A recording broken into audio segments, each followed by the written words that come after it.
Assalamualaikum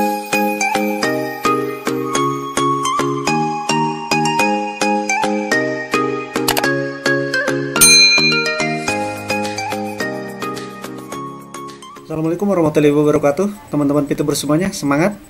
Oke, sudah tadi mengikuti siaran tanya jawab dengan SWI dan Kominfo.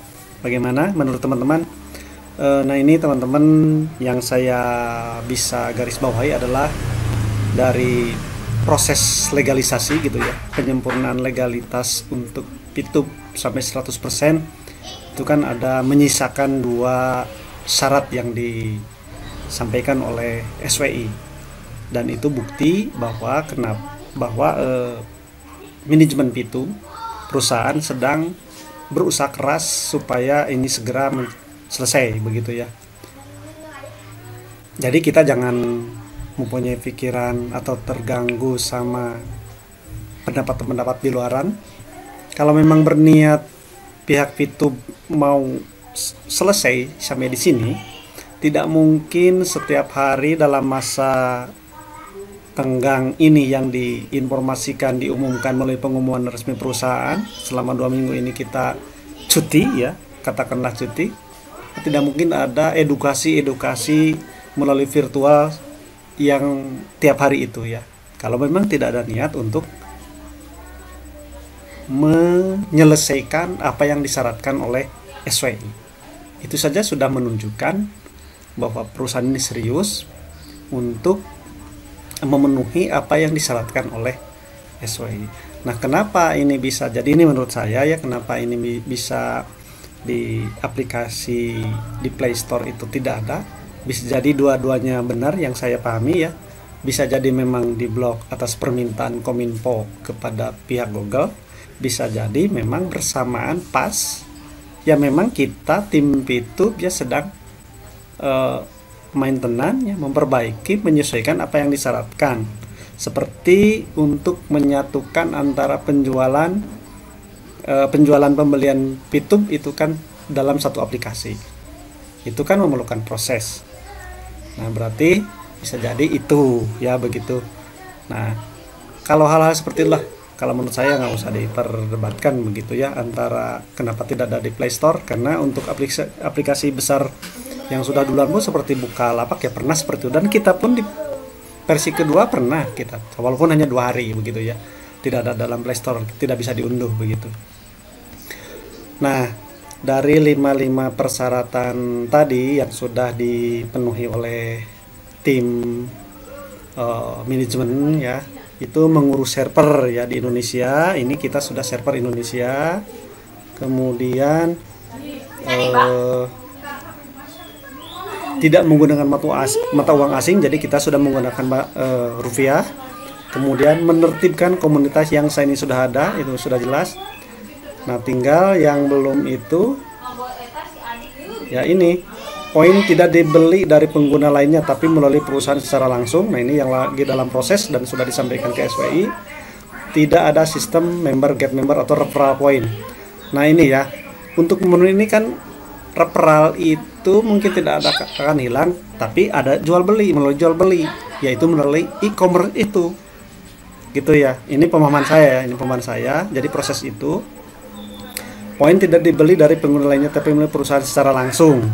Nah, ini kan juga akan menjadi satu aplikasi tadi. Jadi kita ini untuk perlindungan, sebetulnya SWI itu tuh baik niatnya gitu ya, untuk perlindungan kita sebagai pengguna, sebagai pemanfaat, juga perusahaan juga sama terlindungi. Kita selama ini kan pengalaman kita suka pada saat jual beli ada pembeli yang pembeli yang membelikan slip palsu seperti itu ya. Nah, seperti itu. Jadi kalau sudah 5 syarat ini dipenuhi, memang ini akan menjadi terlindungi untuk semuanya, aman untuk semuanya, memudahkan, melancarkan seperti itu. Nah, ada mungkin untuk lebih jelasnya penjelasan dari Pak Tongam akan saya sampaikan di video ini ya, video yang tadi saya cuplik saya cuplik untuk teman-teman semuanya. Oke, selamat dan untuk simak sampai tuntas ya. Ya, bagi kami setiap kegiatan usaha di Indonesia tentunya harus legal dan mengurus izin sesuai dengan kegiatan usahanya. Satgas Waspada Investasi sangat mendorong kegiatan usaha yang merupakan inovasi keuangan digital dalam rangka peningkatan perekonomian masyarakat dan juga perlindungan kepada masyarakat. Itu yang penting. Jadi kita mengatakan bahwa setiap usaha di Indonesia harus ada izin. Nah, mengenai FITUB itu beberapa saran dari kami pada saat rapat dengan FITUB. Yang pertama, mereka harus menggunakan mata uang rupiah. Ada 5 sebenarnya yang utama. Yang pertama tadi menggunakan mata uang rupiah. Yang kedua, tidak boleh ada kegiatan member get member referral di dalam produk jasa ini. Kemudian yang ketiga, juga tidak ada harusnya jual beli poin antar anggota. Poin kalau ada yang butuh harus dibeli dari perusahaan. Dan juga masyarakat yang sudah punya poin menjual ke perusahaan. Jadi tidak ada perdagangan poin antar anggota.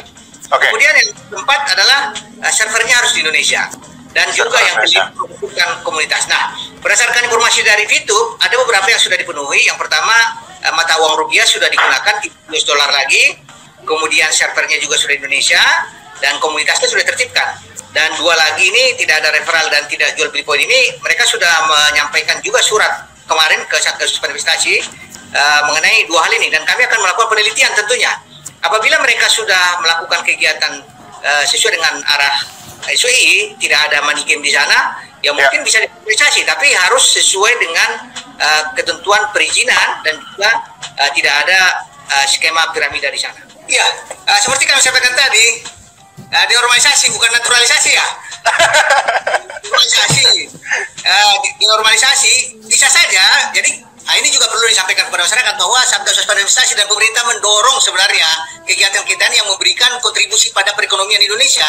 Ada saat ini inovasi keuangan digital yang membuat kita menjadi lebih efisien, lebih murah, lebih mudah, mendapatkan keuntungan yang besar. Ini kita dorong sebenarnya, sehingga FITUB kalau ingin legal memenuhi semua prinsip-prinsip bisnis model yang benar dan perizinan yang sesuai dengan jasa periklanan, kenapa tidak? Contohnya, itu pada saat kita nonton, kita nggak usah bayar, kemudian kita nggak usah beli poin untuk misi-misi tertentu, tapi kita dibayar pada saat nonton, ya siapa yang nggak mau kan diuntungkan seperti itu? Nah itu yang penting, jadi kontribusi dari perusahaan ini, kalau dia menguntungkan secara ekonomi dan ada perlindungan masyarakat, wah ini penting sekali bagi kita untuk normalisasi, itu sebenarnya.